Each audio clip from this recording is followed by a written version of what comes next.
You're listening to Clinicians Roundtable on ReachMD. On this episode, we'll hear from Dr. Darilyn Moyer, who's the Executive Vice President and Chief Executive Officer of the American College of Physicians. She'll be discussing how social context shapes infectious disease risk and prevention.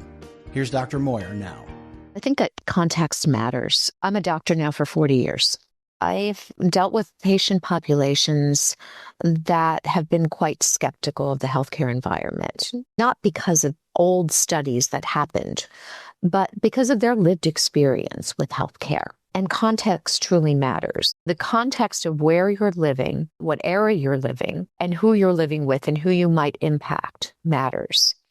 So for as much as we saw people rail against, I as an individual don't want to do X, Y, and Z, that individual does not live in a bubble. They impact other people's lives. What happened early on in COVID in the United States was we saw people living in the communities who were working in nursing homes bringing COVID into those nursing homes because they were working multiple part-time jobs.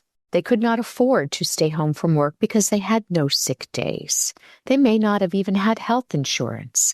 So they were going into work sick, infecting patients.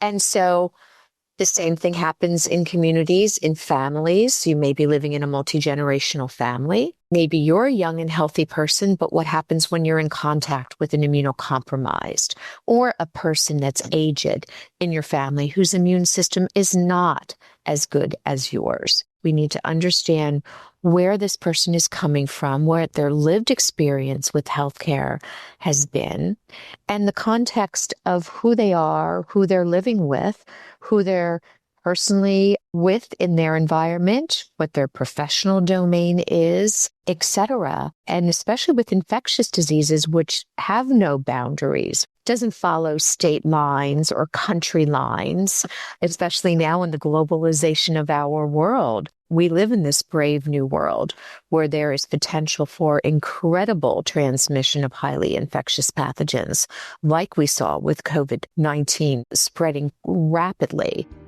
That was Dr. Darilyn Moyer discussing the role of social context in infectious disease risk and prevention. To access this and other episodes in our series, visit Clinicians Roundtable on ReachMD.com, where you can be part of the knowledge. Thanks for listening.